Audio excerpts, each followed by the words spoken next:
transmission for his Subaru. We put that in it. Now his drive shaft went bad. We just put a new drive shaft in it. And you know, now the Mustang that I gave 100 horsepower V6. Oh wow. Mustang. That's nice. Convertible on top of his already bored out Subaru Forester and his fucking Ford F-250 Super Duty. We're train watchers. We like trains. Trains are pretty cool.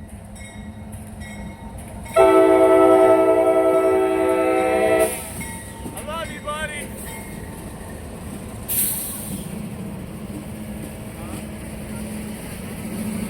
Have you ever thought about going back here? Oh, YN2, Jacob. That's an old paint. You don't see very many of these. Have you ever thought about getting online and building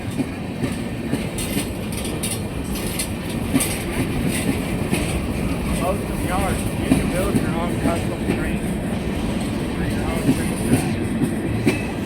Like how you buy those trains at Family Dollar around Christmas time. Well, they actually sell kits. Right, HO scale kits? Yeah, where you can build your own train, your own engine, your own axle, everything. You can build them all, you can customize your cars, and some of them trains are pretty freaking amazing. I have a train. It has cars, and the train is So why don't you look at getting your engineer's license? I'm working on going to the railroad when I'm 18. Working on the railroad is really hard. Yeah. It is some seriously hard work. Yeah.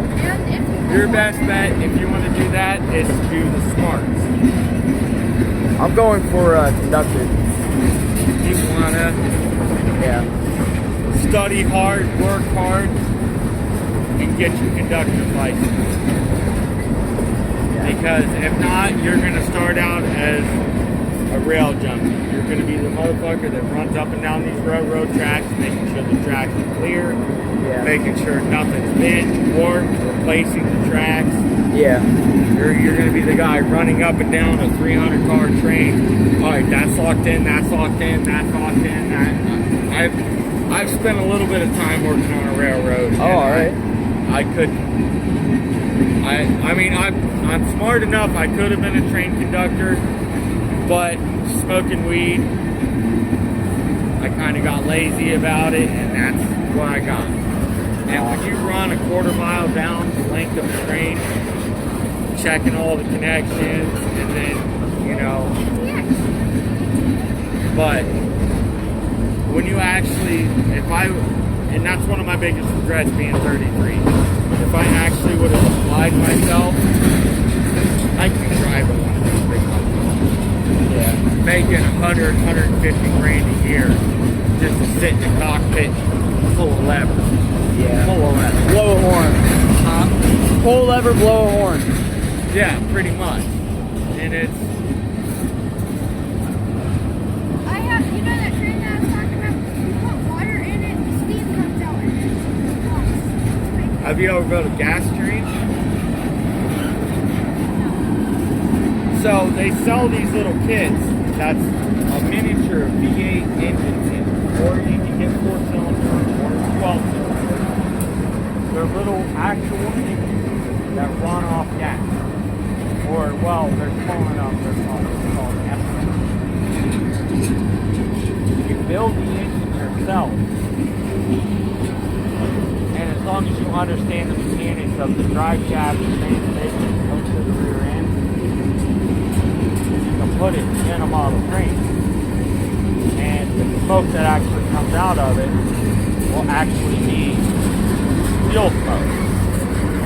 You'll set it up and you'll click a button, you'll hear the little train engine. Smoke will start pouring out of the stack. You can hook anything you want behind that little V8. And taken around your track, the smoke won't be just water vapor that you gotta refill. The smoke will actually be exhaust from your model train. So when I grow up, I'm not going to be a big sucker. I'm going to be a big Get what? I'm going to be a big sucker. Don't be a crooked one. Always remember, people come before your job. If you, like my fiance and her sister just got pulled over. Her sister didn't have a license. She just got pulled over and be tires for not having a license. My fiance is pregnant. She's got pinworms from some bad fast food. She tried to explain that to the officer. The officer still had her sister.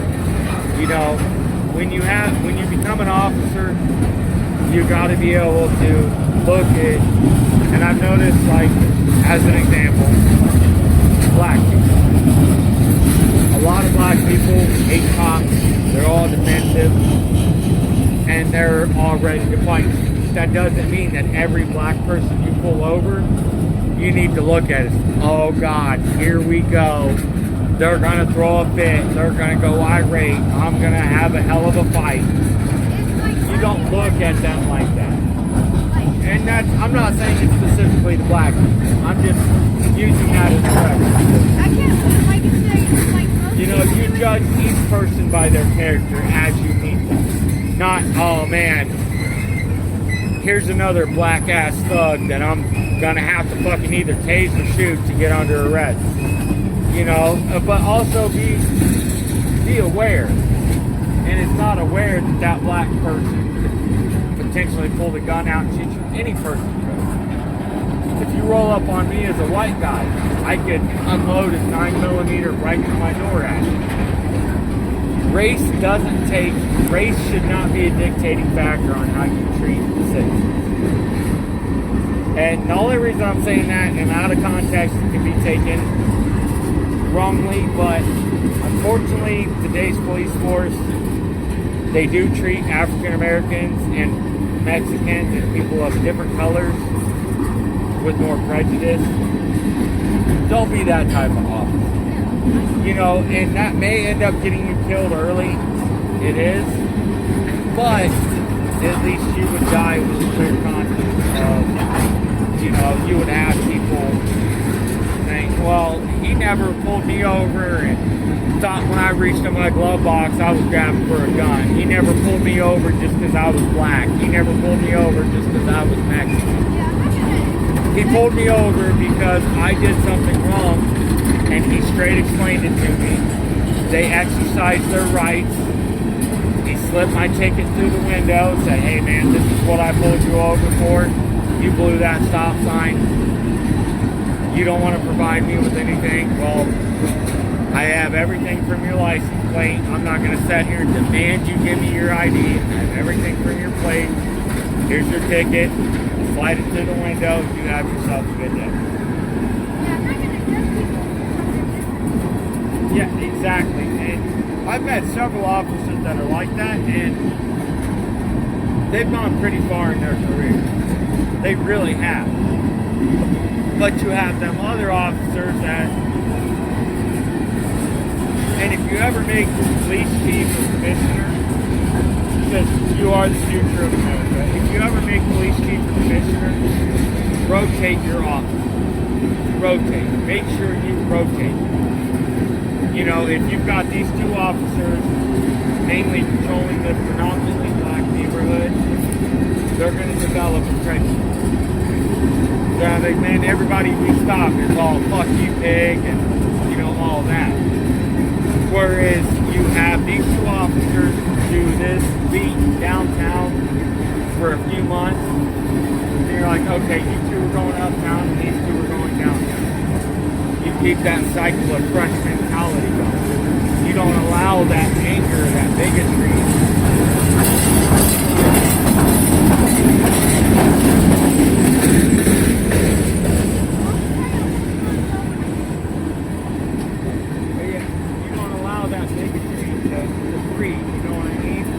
Whereas if you leave this officer in the ghetto for 6 months and all he knows is people running around with guns in their waistband, flipping you off, you know, they're going to get used to